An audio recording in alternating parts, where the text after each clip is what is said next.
Siempre pensé que envejecer sería diferente. Carlos y yo teníamos tantos planes. Viajar por el país en una camioneta adaptada, visitar aquel litoral nordestino que nunca conocimos, despertar sin horarios fijos. Pero la vida tiene una manera cruel de transformar sueños en recuerdos que duelen solo de pensar. Cuando Carlos partió, hace 2 años, se llevó consigo no solo a mi compañero de 4 décadas, sino también el color de mis días. Nuestra casa, antes tan llena de risas y conversaciones hasta altas horas de la noche, se convirtió en un espacio demasiado vacío para una mujer de 63 años. Cada rincón guardaba una memoria, cada objeto contaba una historia que ahora solo yo podía recordar. El silencio... el silencio era lo peor. Tan fuerte que a veces encendía la televisión solo para fingir que había alguien conversando conmigo. Fue en una de esas noches de soledad cuando resbalé en la alfombra de la sala. Nada grave, solo un susto y un moretón en la cadera. Pero cuando Mariana, mi única hija, se enteró del incidente a través de la vecina que me ayudó, el drama fue instantáneo. Mamá, no puedes seguir sola en esta casa enorme. ¿Y si hubiera sido algo peor? ¿Y si nadie te hubiera encontrado? Es un peligro. Confieso que en el fondo, muy en el fondo, sentí un calorcito en el pecho. Mi hija se preocupaba por mí. Nuestra relación nunca fue de las más cercanas. Mariana siempre fue muy parecida a su padre, pragmática y enfocada en su carrera. Nuestras llamadas telefónicas eran rápidas, nuestras visitas espaciadas. A los gemelos, Lucas y Laura, mis nietecitos de 4 años, apenas los conocía bien. Ven a vivir con nosotros, mamá. Tenemos ese cuarto sobrante. A los niños les encantaría tener a la abuela cerca. André está totalmente de acuerdo. André es mi yerno. Un hombre encantador, de esos que sonríen más con los dientes que con los ojos. Siempre amable, siempre distante. En aquel entonces, apenas lo conocía tan bien. Resistí durante 2 semanas. Argumenté que amaba mi independencia, que la casa era mi conexión con Carlos, que no quería molestar. Pero Mariana insistió tanto. Habló de la nostalgia, de lo bueno que sería para los gemelos crecer con la abuela cerca, de cómo yo necesitaba compañía. Piensa en esto como un nuevo comienzo, mamá. Una oportunidad de formar parte del día a día de tu familia de verdad. Familia. Esa palabra tiene un poder sobre nosotros, ¿no es así? Decidí vender algunos muebles, alquilar mi casa y mudarme al apartamento de Mariana en otro barrio. Pensé que estaba ganando una nueva oportunidad de acercarme a mi hija, de conocer a mis nietos, de no sentirme tan sola. Poco sabía que estaba caminando directamente hacia una trampa. Los primeros días fueron extraños. La habitación que me dieron era pequeña, una antigua sala de estudios adaptada a toda prisa. Temporal, Mariana aseguró. Vamos a reorganizar todo. La cama era un sofá-cama que dolía mi espalda, pero sonreí y agradecí. En la primera mañana me desperté temprano por costumbre. Preparé un café y me senté en la sala, esperando para desayunar con la familia. Mariana apareció corriendo, de traje y tacones altos. «Mamá, qué bueno que ya estás despierta». Los gemelos se despiertan a las 7. Su leche tiene que estar tibia, no caliente. Lucas solo come si el pancito está cortado en cuadraditos y Laura detesta la corteza. Hay yogur en la nevera, pero dáselo solo después de que hayan comido todo. Y recuerda que hoy es día de natación. Las mochilas están listas allí en la esquina. La camioneta escolar pasa a las 7:45. No te retrases. André y yo volveremos después de las 8. Un beso.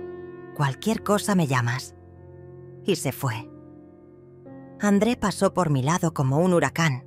Agarró una manzana, me dio una palmadita en el hombro y desapareció también. Apenas tuve tiempo de procesar lo que había ocurrido cuando escuché el llanto de Laura viniendo de la habitación, y así comenzó mi nueva rutina. Yo no era la abuela que vino a vivir con la familia para no estar sola. Era la niñera, la cocinera, la limpiadora, la conductora. Todo sin un por favor o un gracias.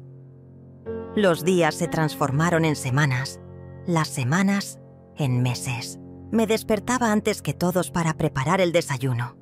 Arreglaba a los niños para la escuela, limpiaba la casa, hacía el almuerzo, recogía a los gemelos, les daba la merienda, ayudaba con las tareas, preparaba la cena, bañaba a los niños, leía cuentos para dormir. Y cuando finalmente me acostaba, exhausta, oía a Mariana y André llegando de otra cena o evento donde no era invitada. Los abuelos existen para esto, ¿verdad, mamá? Para ayudar a criar a los nietos. Deberías agradecer por tener este tiempo con ellos. Mariana decía cuando yo intentaba, tímidamente, mencionar el cansancio. Tal vez estés pensando, ¿pero por qué no te fuiste? ¿Por qué aceptaste esto? Ah, mi querido, cuando envejecí, algo extraño sucedió. El mundo dejó de verme. La gente comenzó a hablarme más alto, como si, junto con las arrugas, viniera la sordera. Comencé a dudar de mis propias percepciones, de mis propios deseos. Y principalmente, tenía miedo. Miedo de volver a aquella casa vacía. Miedo de morir, sola, como esas señoras que son encontradas días después por los vecinos debido al olor. Los gemelos, a pesar de todo, me daban alegría. Sus abrazos sinceros eran rayos de sol en mis días cada vez más grises. Fue en una tarde de miércoles cuando comencé a percibir que había algo más allá de la explotación de mi mano de obra gratuita. Estaba organizando el escritorio de André, otra tarea más de mi interminable lista, cuando su celular, olvidado sobre la mesa, vibró con un mensaje. No suelo ser curiosa, pero el nombre que apareció en la pantalla llamó mi atención. Renata. Extraño lo de anoche. ¿Cuándo podemos repetirlo? Sentí un peso en el estómago. ¿André estaba engañando a mi hija? Apagué la pantalla rápidamente, como si eso pudiera borrar lo que había leído. Pero la semilla de la duda estaba plantada. Comencé a prestar más atención. Los horarios extendidos en el trabajo, los viajes de negocios repentinos, el celular siempre en modo silencioso y boca abajo, los susurros irritados al teléfono cuando creía que estaba solo. En una de esas noches, escuché una discusión. Estaba en la cocina preparando el almuerzo del día siguiente, cuando Mariana y André entraron al apartamento, discutiendo en voz baja, sin notar mi presencia. No podemos seguir así, André. Las deudas se están acumulando. Las tarjetas están todas al límite. Yo resuelvo esto, ya te lo dije. Tengo un plan. ¿Qué plan? ¿Apostar aún más? Así es como llegamos a esta situación. No, es diferente ahora. Tu madre está aquí, ¿no? Su casa vale buen dinero. Debe estar valorada en al menos 600.000. Si logramos convencerla de ponerla como garantía para un préstamo. Me helé. No podía creer lo que estaba escuchando. La casa que Carlos y yo construimos con tanto sacrificio, el único bien que tenía para dejar a mi hija algún día. ¿Querían usarla como garantía para cubrir deudas de juego? Ella nunca aceptará eso, André. Sí lo hará. Solo hay que decirle que es para una inversión segura, para el futuro de los gemelos. Conoces a tu madre. Haría cualquier cosa por ellos. Además, está vulnerable viviendo aquí. Depende de nosotros ahora. Salí de la cocina silenciosamente y me encerré en mi pequeña habitación, temblando. Las piezas comenzaron a encajar. Las invitaciones insistentes para que me mudara. La preocupación repentina por mi bienestar. No era amor, era interés. Yo no era una madre, una abuela. era un activo financiero ambulante. Aquella noche, llorando abrazada al único portarretratos de Carlos que traje conmigo, tomé una decisión. Necesitaba descubrir exactamente qué estaba pasando y proteger lo que era mío. Pero, ¿cómo? Era solo una señora de 63 años, vista como frágil y manipulable por mi propia familia. Fue entonces cuando tuve una idea.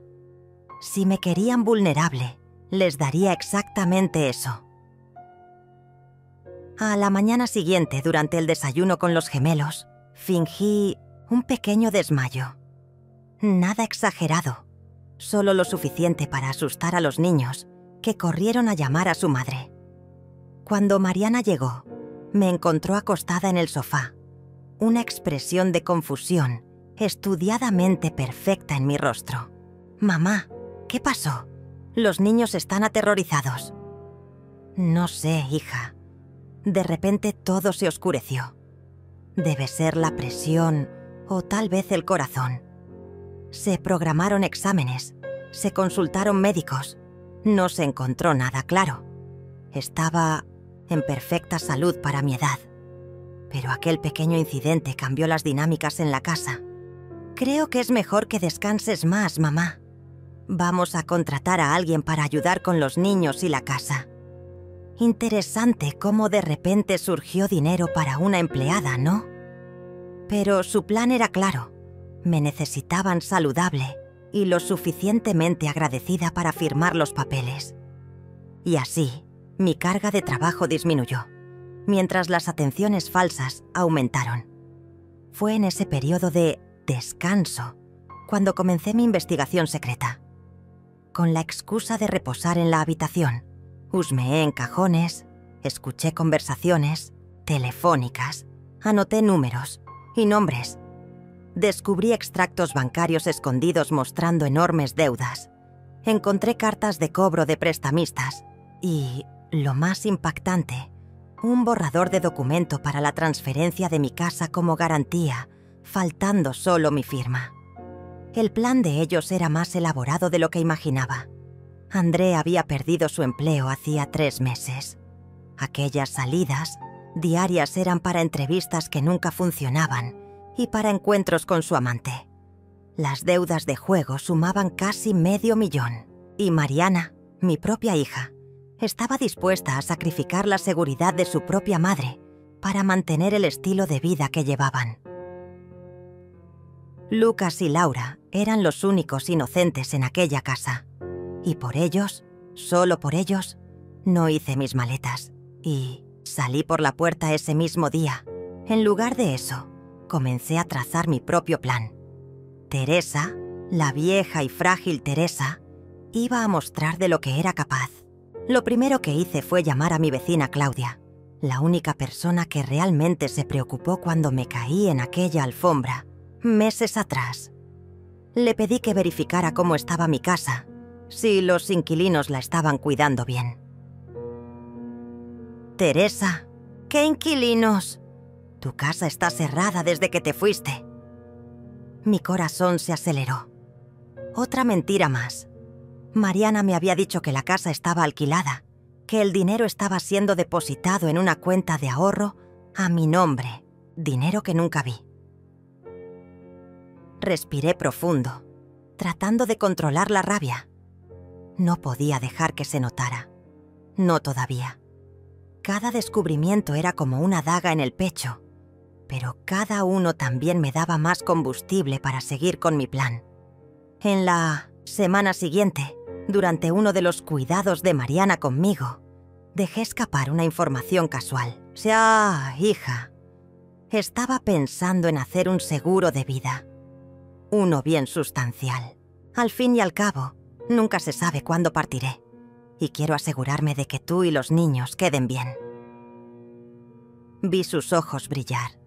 Era el mismo brillo que tenía cuando niña al ver un juguete nuevo en la vitrina. Interesada, pero predecible. ¿Qué idea tan mórbida, mamá? Estás muy bien. Vas a vivir mucho todavía. Aún así, es importante prepararse.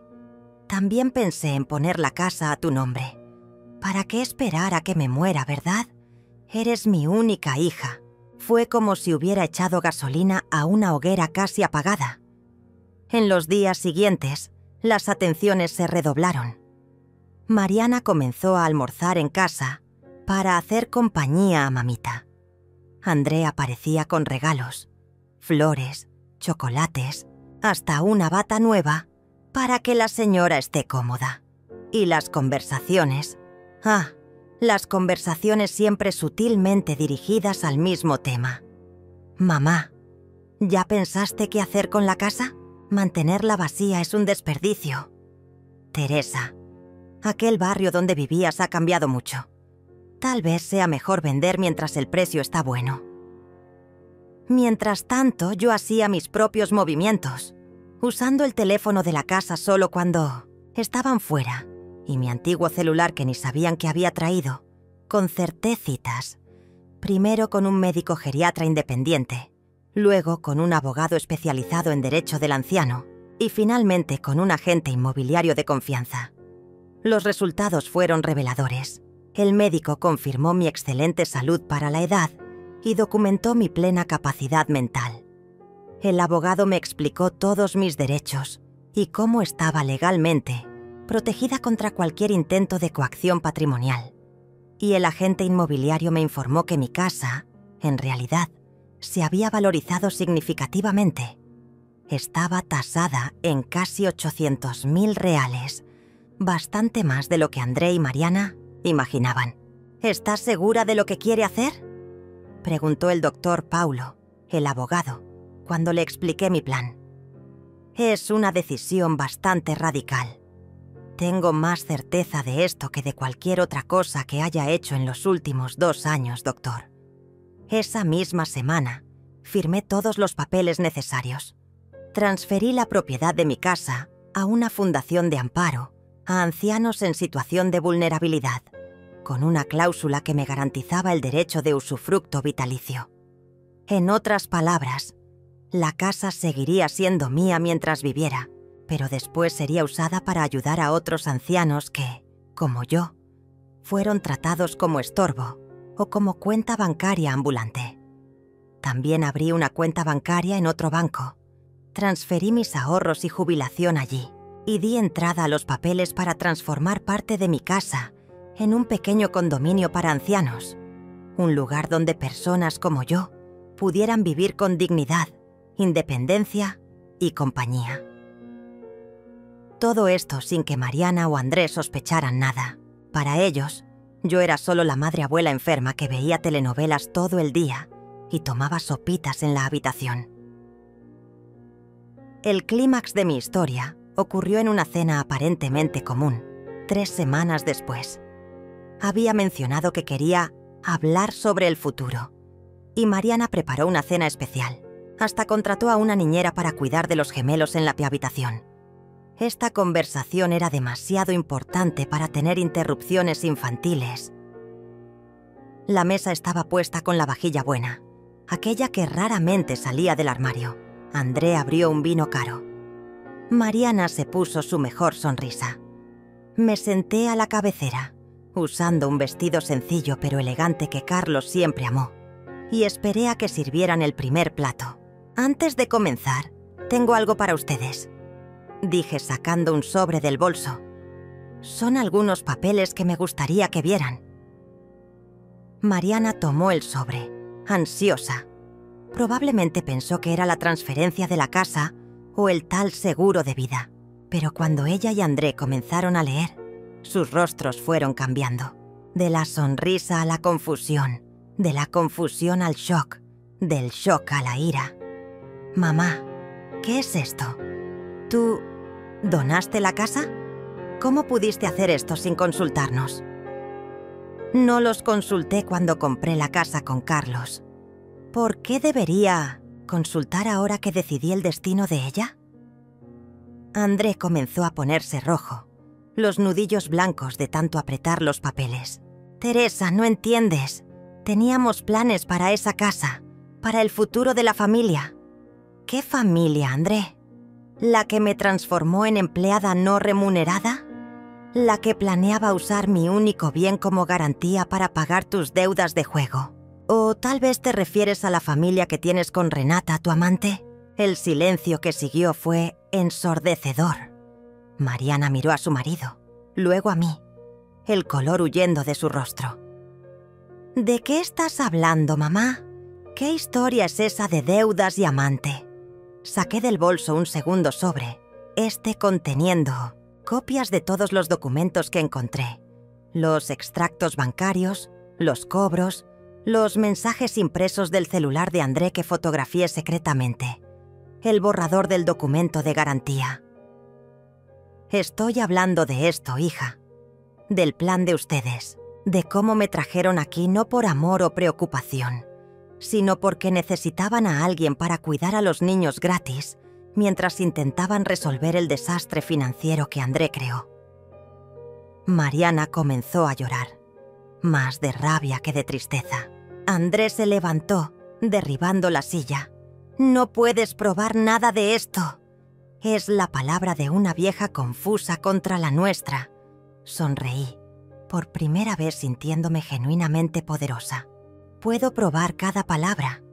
El doctor Paulo, mi abogado, tiene copias de todo esto, así como la policía que ya está investigando tus conexiones con prestamistas, André.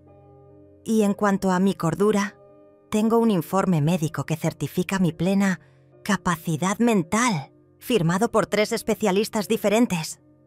Fue como si les hubiera echado un balde de agua fría. Mariana sollozaba, mirando a André como si lo viera por primera vez. Él estaba pálido, balbuceando disculpas incoherentes. «Pero no se preocupen», continué, ajustando la servilleta en mi regazo. «No pretendo denunciarlos por abuso financiero de anciano o por intento de estafa, aunque podría. Solo quiero que sepan que vuelvo a mi casa mañana». «Mamá». Mariana intentó hablar entre sollozos. «No he terminado. Volveré a mi casa, que pronto será transformada en un pequeño condominio para personas como yo. Ancianos que quieren compañía, pero no renuncian a la dignidad. En cuanto a ustedes, les sugiero que busquen ayuda para sus problemas. André necesita tratamiento para la adicción al juego. Y tú, hija, necesitas aprender a vivir dentro de tus posibilidades». Me levanté, sintiendo el peso de los últimos meses escurriendo de mis hombros. Y sobre los gemelos, siempre serán bienvenidos en la casa de la abuela. Para visitas, con hora marcada, y siempre supervisados. Porque, a pesar de todo, amo a esos niños. Pero nunca más seré la empleada o el banco de nadie. Salí del comedor dejándolos en shock. Volví a mi pequeña habitación y terminé de arreglar la pequeña maleta que ya estaba lista debajo de la cama. Antes de dormir, fui a la habitación de los gemelos, que dormían ajenos al terremoto familiar. Di un beso a cada uno y susurré que la abuela los amaba mucho. A la mañana siguiente, un taxi me esperaba en la puerta a las 7 de la mañana. Salí sin despedirme. Algunas historias no necesitan un adiós formal para terminar. Hoy, 6 meses después, mi vida es completamente diferente. La casa donde viví con Carlos ahora alberga, además de a mí, a otras 3 señoras que se han convertido en mis amigas. Compartimos gastos, comidas e historias. Tenemos un pequeño jardín donde cultivo mis rosas y una sala comunitaria donde recibimos visitas, incluidos Lucas y Laura, que vienen a pasar algunas tardes conmigo, traídos por una niñera. Mariana y yo apenas hablamos. André está en recuperación por su adicción al juego, condición que impuse para no llevar el caso a la policía. Su matrimonio, por lo que supe, pende de un hilo. La gente pregunta si no siento remordimiento por haber sido tan dura. Si no, temo haber perdido a mi hija para siempre. Respondo que perdí a Mariana mucho antes de aquella cena. La perdí cuando dejó de verme como su madre y comenzó a verme como un recurso a ser explotado. Lo que hice no fue venganza, fue justicia, fue autopreservación. Fue enseñarle a ella aunque tardíamente, que envejecer no significa perder valor o dignidad. A veces, en las noches más silenciosas, aún converso con Carlos. Le cuento sobre mi día, sobre nuestros nietecitos, sobre las pequeñas alegrías que redescubrí. Y siento en algún lugar más allá de la comprensión que él me sonríe, porque finalmente entendí que estar sola es muy diferente a ser solitaria y que, a veces, el mayor acto de amor que podemos tener por nosotros mismos es aprender a decir no, incluso cuando quien está del otro lado del no es alguien a quien amamos. Ahora, a los 64 años, no estoy recomenzando la vida. Simplemente la estoy viviendo en mis propios términos. Y eso, mi querido, no tiene precio.